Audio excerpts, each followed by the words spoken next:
To Cultural Business and Entertainment. Our program is dedicated to the empowerment of the African American, Hispanic, Asian, Native American, and Orthodox Jewish communities. We're here to provide access to groups whose numbers are not adequately reflected in the mainstream media. I believe your title is VP of Original Programming for Showtime. Is that correct? Yeah, I'm Senior Vice President of Original Programming at Showtime, and I'm based in the Los Angeles area. And I am in charge of the development and supervision of production for the series and the original films for the network. Is NAMIC in favor of more ethnically diverse programming? Oh, I think so. I hope we are. I think NAMIC is very in favor of diverse programming. I think we're also more in favor of diverse executives who are making programming decisions. Because I think lots of times you will find programs that are on the service that really does not reflect the true image of an individual ethnic group. And I think the reason why is because the persons who are involved in that program may not necessarily be that ethnic group, member of that ethnic group. So I think you have to start at the foundation of the decision-making process and not just create something that you have no knowledge of. And I'm not saying that a man cannot create a show dealing with women, or blacks cannot create a show dealing with whites, and whites cannot create a show dealing with blacks, but I believe that it's important that there is an integrated and a diverse policy that comes from diverse and integrated individuals. And what part would you play there? Well, first of all, the soap operas aren't really fair. I mean, in real life, there are more minorities. And you don't see that so much on the soap opera. You might, say for instance, they might have a black woman on a soap opera, and they're real careful, like to make her a professional person. And if she's lucky, she gets a boyfriend, and if she's super lucky, she has relatives. But usually her friends are white. And so it's not an accurate portrayal of the world. No, it is. Even though it's as the world turns. I know. As the white world turns. Exactly. It really is. And I mean, I'm not putting it down. I know that they target a certain audience, but I do know that there have to be as many minorities that watch soap operas as non-minorities. Peter, your career was as an international banker. Can you talk a bit about what that was like and how your ethnic background fit in? Well, I worked for the Inter-American Development Bank for about 5.5 years, and then I worked for the World Bank for 17 years, so basically I've had 22 odd years as a development banker. It's a fascinating field, as you can imagine, because primarily the objective of both these institutions is to help developing countries advance economically, socially. And the fact that I was Ecuadorian certainly made it easier for me to gravitate toward the Inter-American Development Bank right after graduate school. And during my stint at the World Bank, I worked primarily on Africa rather than Latin America. There I was helped by the fact that I have French pretty much as a third language. I worked on French-speaking Africa, but also I worked on Portuguese-speaking Africa, the former Portuguese colonies, Guinea-Bissau, Cape Verde, and Sao Tome. There again, the fact that I spoke Portuguese made it easier, I think, for me to communicate with the governments, with the people in those countries. Being Latin, I think there was a certain sensitivity and a sensibility to the difficulties and the problems in those countries. I think there's a certain affinity with the former Portuguese-speaking colonies that being Latin made it easy for me to explore. After having such a powerful position in the international banking community, how does it feel now to go on auditions and try to please casting directors? Powerful is not quite the word I'd use, and there were many occasions when I had to go into a meeting and talk to a head of state or a minister and feel as if I were auditioning. I mean, you could very easily have the same feeling that what you were going to say was just not going to cut the mustard, and so in a way, I'm used to to having situations where you know that you have to perform, that you have to get a message across. In other words, your talent has to put that message across. Perhaps in a different way, I am discovering that you do have to have a thick skin sometimes when you go into an audition. That, to some extent, is new, because we're on a different level now. I mean, you're going into a cattle call where there are 300 actors and you've got 2 minutes. You've got to, I think, be prepared to have somebody look at you and say thank you and then show you the door.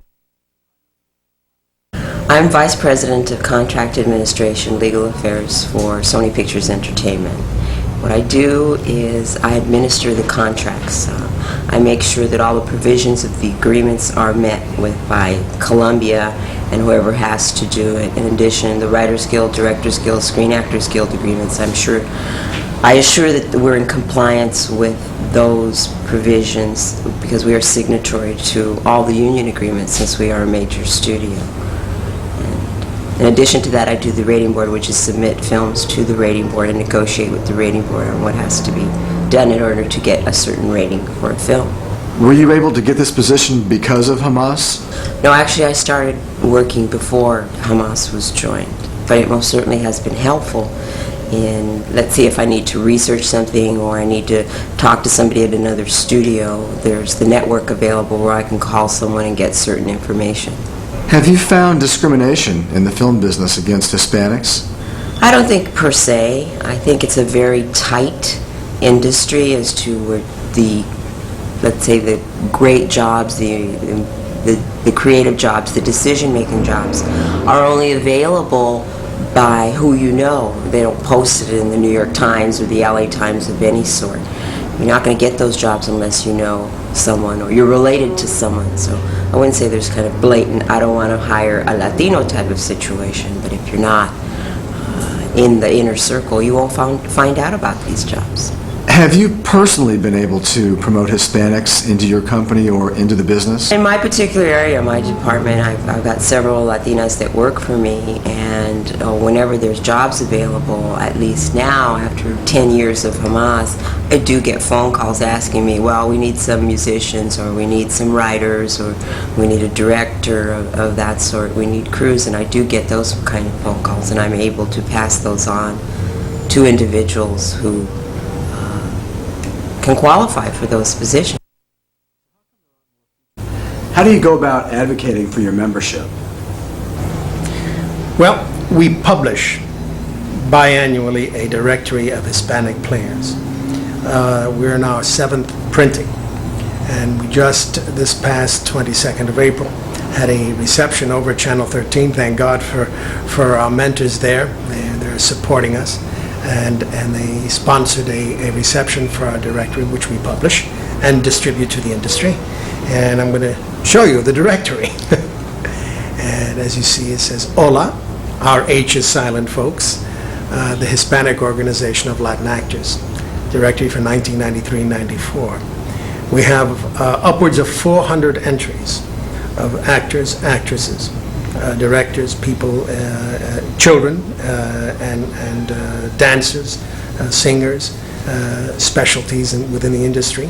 We distribute approximately 1,000 of these every 2 years. We mail them out to casting directors, agents, people in the industry who will hire a Hispanic actor. We are not limited to New York. We will forward to Chicago, Boston, Philadelphia, Miami, which is a very big Hispanic hiring market area, Los Angeles, of course, the major casting directors out there in the major studios. They all receive a copy. We also have a casting referral service. People will call in, fax in, call us by phone when they need an actor, for a specific actor for a specific part.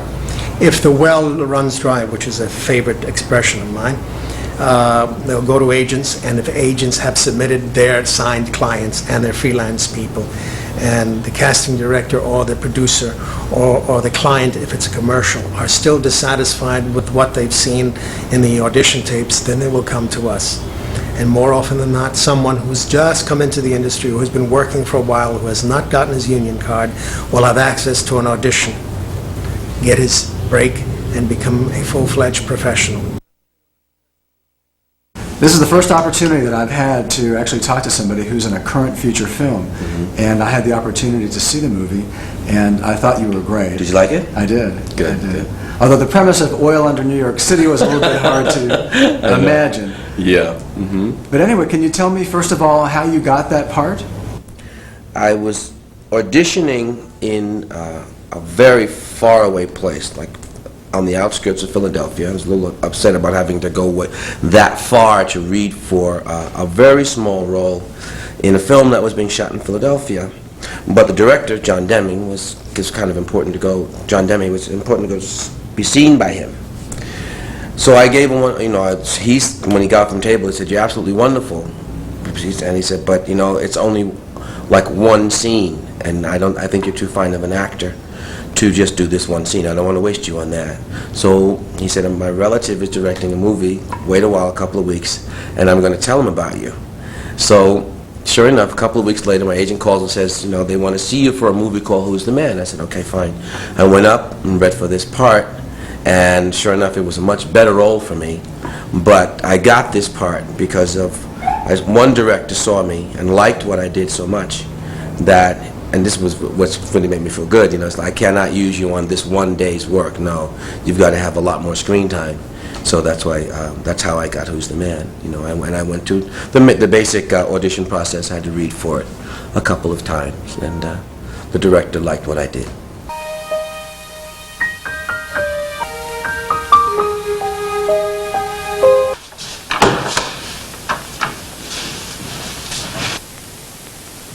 Welcome to Rainford, gentlemen. My name is Gene Daniels. I'm one of your supervisors. Call me Mr. Daniels. I like that. Don't call me anything else. You've been assigned to Dorm C. That's our special circumstances dormitory for critical offenders. Your fellow inmates are murderers, armed robbers, rapists, and mental defectives, just like yourselves. This is a juvenile facility. That means you are not in charge of the zoo. We are.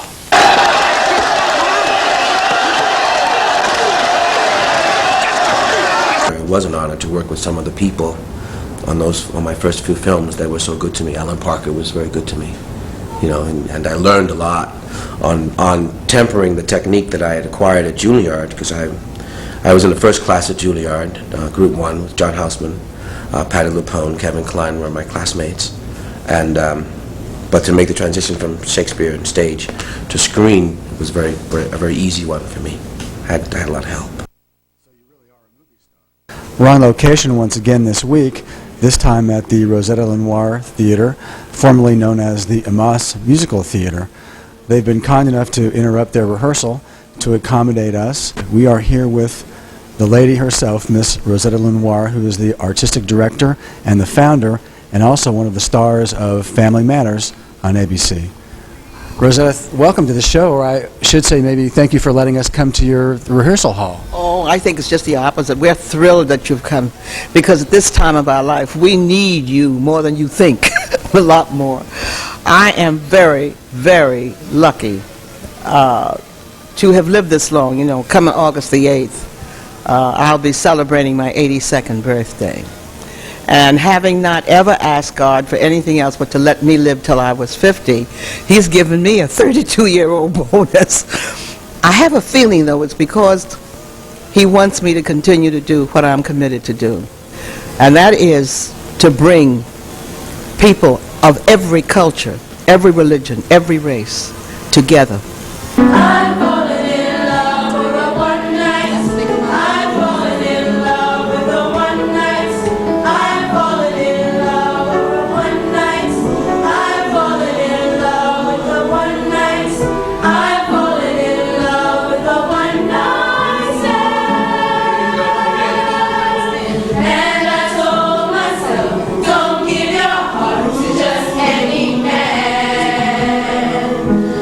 richer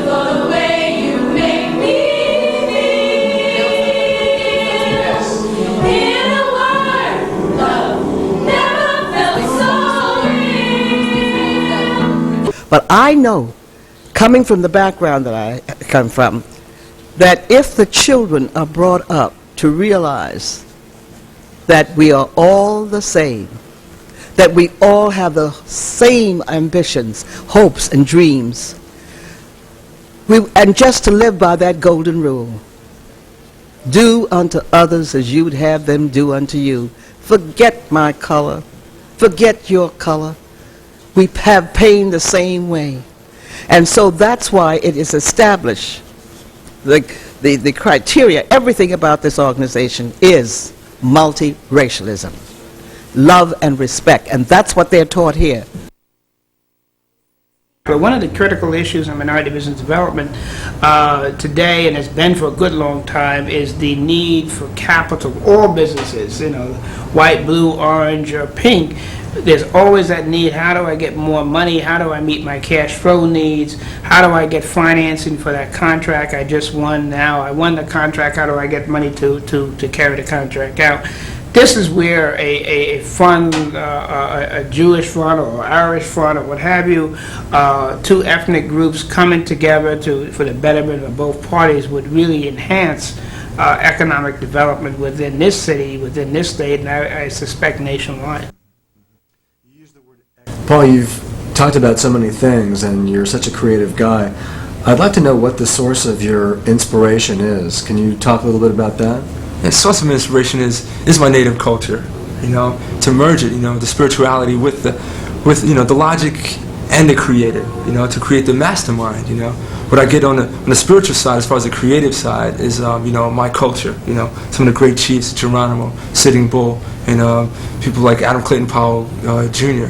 But on the logical side, as far as business and pushing information and hard work, I really get that from, like we discussed earlier, Mr. Mike Milken. Mike Milken. Yeah. I noticed in one of your pictures, there's a stack of books, and one of the books says Milkenism. Yeah, and knowing that you were going to be showing that on the show today, I wore this T-shirt in honor of your Milkenism book. Yeah. You practice your routine on the train, right? Because you are a conductor on the Long Island Railroad. Yeah, well, I was going to work for the subway, but I hear they're going under. I'm the guy that gets on the train. I say, this train stops in Jamaica, Rockville, Center, Walton, Freeport, Merrick, Belmont, Stephen, Massapequa Park, Abbeville, Quebec, Leonardhurst, and Babylon. Jamaica next, Jamaica the station, not the nation. And that's my little skit. And then once I get on the train, I start telling one-liners, and we just take things from there. So you were a comedian first or a conductor first? Oh, these are prescription glasses, and the prescription just ran out, so I guess I take these off. Yeah, I was basically a comic first. I went to SUNY Old Westbury, and on the weekends I would go into Manhattan by train, and I would do the comedy clubs. And I got friendly with a couple of conductors. I asked them how to get a job at the railroad. One put a resume in for me. They called me, and I still get to do my comedy on the sides. And I was just lucky that the New York Times took up on me. Channel 7 News, Channel 4 News, Channel 11's about to do a story. Things are looking really well. Of course, I got to pay my cable bill, though, Things are pretty tight. My television's broke. It takes an hour and a half to watch 60 Minutes. You know what I mean? And, Mildred's a horrible cook. In our apartment, we pray after we eat. He wasn't sure whether that was funny or not. No, she was ready to slap. News for New York. Thank you. Finally tonight, couldn't we all use a ride on the Laughter Express? Well, first they punch your ticket, and then they give you the punch line. Don Williams takes us along. Me and my wife are breaking up due to religious reasons. She thinks he's God.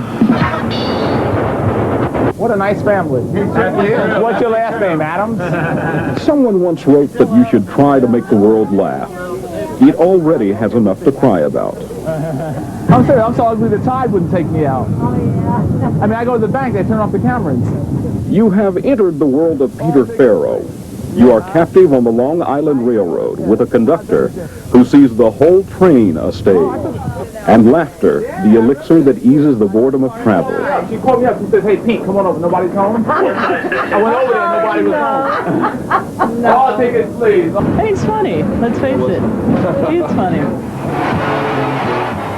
He was funny enough to win a contest at Comedy Central and dreams of a shot someday on Saturday Night Live. I have aspirations of being a professional comic, but if I don't, I enjoy making people laugh, but I could do that here for 20, 30 years, and that's good enough for me. And what is it like dealing with foreign governments, especially in places like Jamaica and Costa Rica? Is it frustrating, or is it easier than in this country, possibly? A bureaucrat is a bureaucrat, whether he's in Washington, New York, Kingston, or San Jose.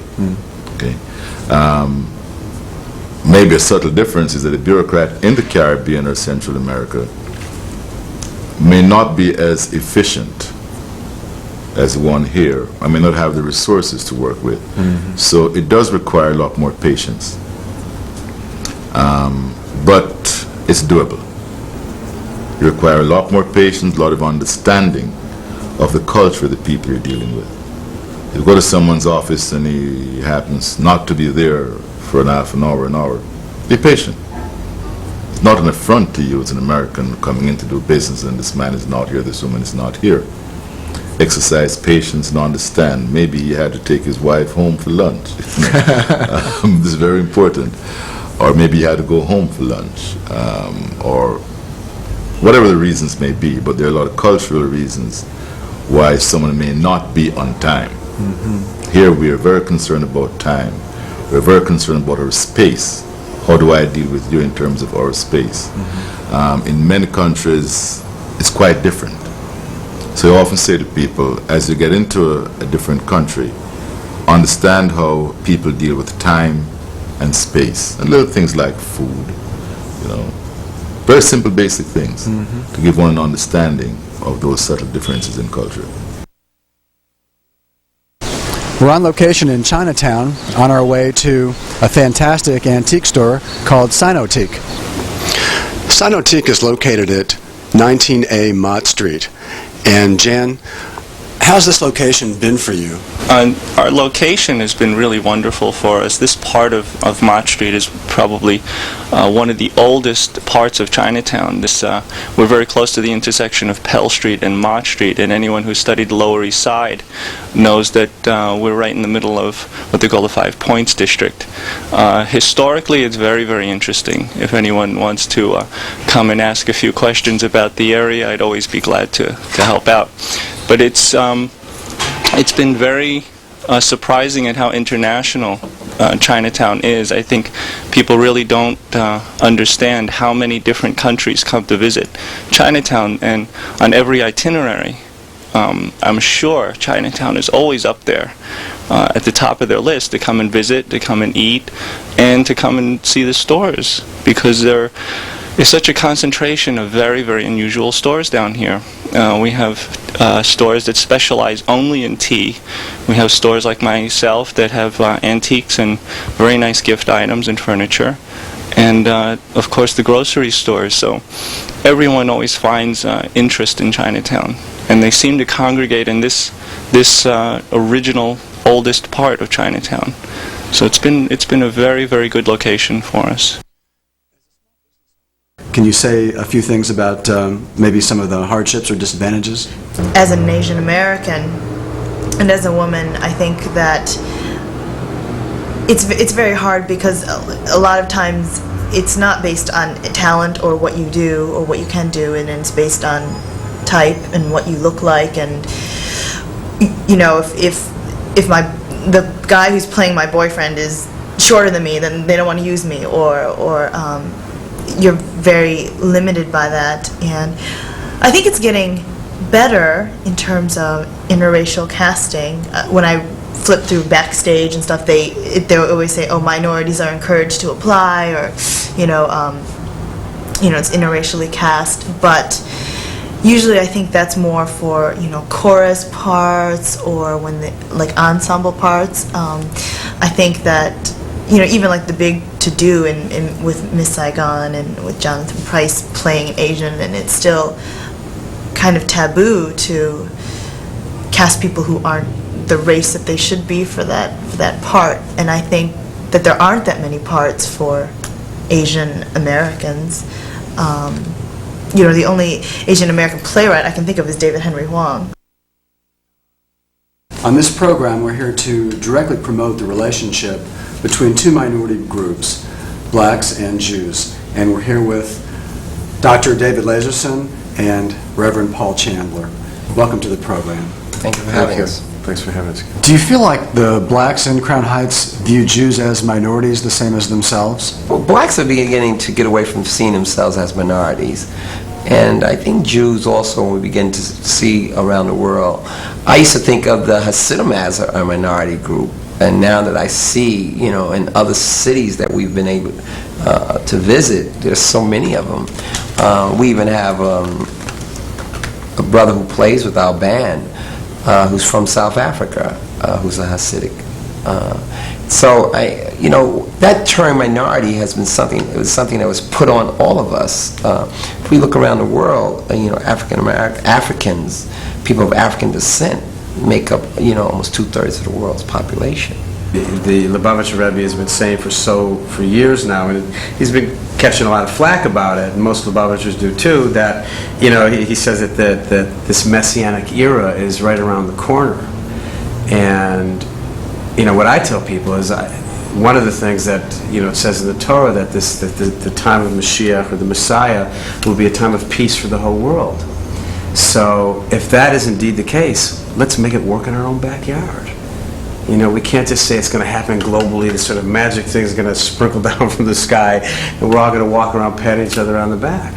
Thank you very much for sharing your comments with us, and I think what you do is fantastic, and that hopefully people will have a chance to see how you come across, how you relate to one another, and will be able to relate to each other in the same kind of way. Thank you for having us, Gary. It was really fun. Right? Yeah, thank you. We appreciate it and hope that this will be another step for us in terms of increasing the peace and, you know, getting the word out there that it's much more fun and a lot more productive to work out things together. So we say to everybody, seek communication. Across the nation. Let's all sit down. And have a conversation. You. Understanding. You listen to me. I listen to you. We can work things out in harmony. Respect each other's culture. Respect who you are. Respect each other's culture, and we'll all go far. E for education. A point of elevation. It keeps on going even after graduation. Bye, New York. Thanks for being with us. See you next week.